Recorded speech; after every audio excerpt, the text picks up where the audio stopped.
Yeah, man. We better get the cones out.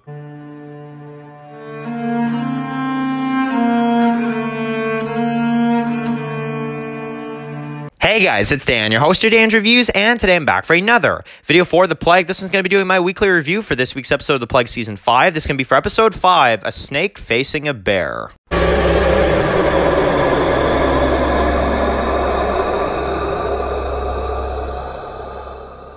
Okay guys, just going to be doing a video for today. This one's going to be doing another video for The Plague. This one's going to be doing my weekly review for this week's episode of The Plague Season 5. It's going to be for Episode 5, A Snake Facing a Bear. So, man, that is a very interesting title, first of all. That is a very, very interesting title. So, this is Episode 5. We have 2 episodes left, and then I believe we're going to be on another break for a little bit. And then we'll get Episodes 8, 9, and 10, and then I believe another break, and then we'll get 11 to 20. I don't know, something like that. So, this is episode 5. Very, very awesome episode this week. Obviously, after last week's episode, was not a fan of episode 4, like, at all. This one comes on, and I'm like, alright, I like this. This is good. So, this is probably one of my favorite episodes of Season 5. It's either this one or episode 3. However, this one was very, very good.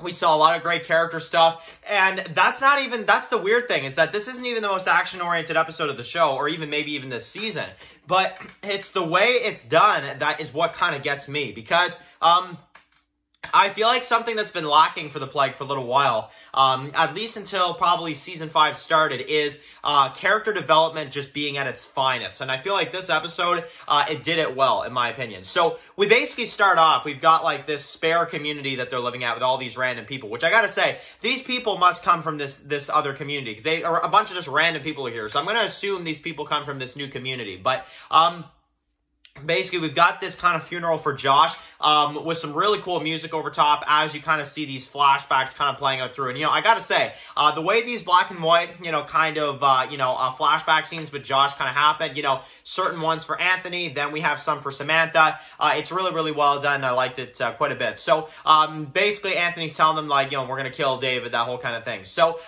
we got the intro, then we got Samantha that talks with Anthony, and basically, in this episode, we find out that Anthony is not doing so well, and, Samantha can see that, but Anthony doesn't really want to talk too much. Now, of course, Scott is actually back in this episode, and we do see that they're all happy to see that Scott is, A-okay, but when Scott wants to be able to talk to Josh, Anthony, that kind of messes with him, and he kind of goes out there, and then Scott demands he'll go talk to him on his own. Now, that's when we have the scene in the trailer where we got Anthony who's pointing the gun to his head, which I found pretty interesting. But, of course, in the trailer, we all knew he wasn't going to do it. So, in my opinion, there wasn't too much tension here. But, it's kind of the will he, shoot himself. I kind of knew he wouldn't. But, again, it created some kind of tension there. And I gotta say, I really like the part when you think that he's talking with Scott. Scott's trying to snap Anthony out of it. But you think that it's David. And it's just like, oh, frigs. Like, there's that one shot where you see David, and it's just like, oh, man, that's insane. So, I gotta say, the way that scene was shot,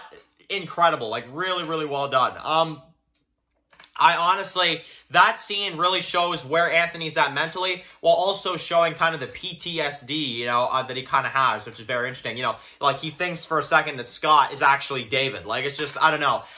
That really threw me off. I really like that a lot. Now, another thing I would definitely like to highlight from this episode is the music, because obviously the music in this episode, as going with Season 5, man, honestly, like, yeah, there's some times where there's, a lack of music, but I always find that there's always these great moments where Anthony just really uses this fantastic music, and this one is no exception. At the beginning with the kind of sad, type of music, and then the music he plays at the end, really well done. So honestly, keep that going. I really like that a lot, and really like the way all that stuff was done. Now, let's talk about this new community as well, too, just real quick. Obviously, this new community, with all these new people, I've always kind of wondered, though, this is the question I have for this episode. It's not necessarily a flaw, just kind of something I'm kind of asking about a little bit, is that it's like, we've never really heard of this backup community before. Like, where is this kind of just randomly coming from? I would like to know that a little bit, just because, you know, it kind of makes you wonder. It's like, okay, where is this, like, random community coming from? Apparently, Josh said back last episode that there is this, like, spare community that they could go to. So,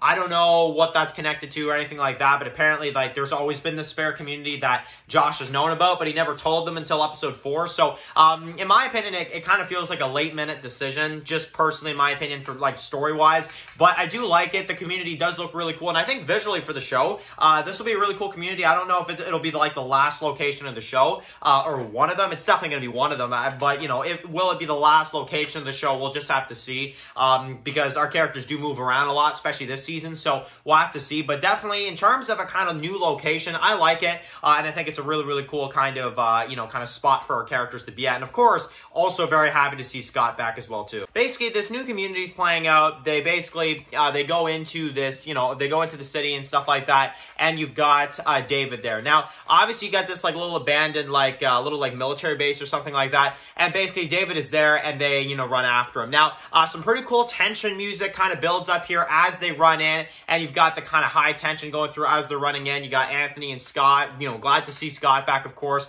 but basically they go into this maze, and they don't know where David went, so they have to kind of just go in blind, and it's just like, oh, frig. So they're surrounded, and basically they, at the end of this episode, kind of get caught up, and they are surrounded in this maze that, you know, David led them into. So I'm like, holy frig, man. So I gotta say, cliffhanger-wise, this is the best cliffhanger probably this season, in my opinion. We haven't really seen a cliffhanger like this when they're actually, like, in a maze and they're actually, like, trapped like this. So seeing something like that, it's very different for the show, and I gotta say, I'm very interested in seeing how they get out, because you know they're gonna get out. I'm just saying that, honestly, how are they going to get out? That is my biggest question with this episode. So, basically, the final thing to talk about for this one is that at the end of the episode, Samantha and Julio and the others basically notice this group of the plague people coming, and they kind of have to get ready and that whole kind of thing. And I like the way the camera kind of, like, pans out as you kind of see everything. Very cool visuals there as well, too. So, that is the episode. In my opinion, this episode, it's going to get an 8.5 out of 10.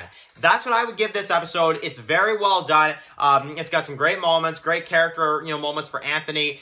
Scott is back, so that's always great to see. And, you know, of course, this new community visually, I think, looks really good. Some cool editing in this one, especially at the beginning with the black and white shots and stuff like that. I still don't buy that Josh meant anything to Anthony. I'm sorry, but this is still a very, very well done opening scene and a very well done episode. Very interesting cliffhanger, I gotta say, and I'm very hyped to see where it goes next. So, next week will be episode 6, but that is it for episode 5, 8.5 out of 10. That is my thoughts on this episode of The Plague. Write your comments in the comment section below. If you guys are new here, click to subscribe and tune in some of my videos for The Plague. Follow Dan for more reviews, subscribe, guys, and of course, I'll see you guys really soon for another video for The Plague. Enjoy the rest of your day, guys, and peace out.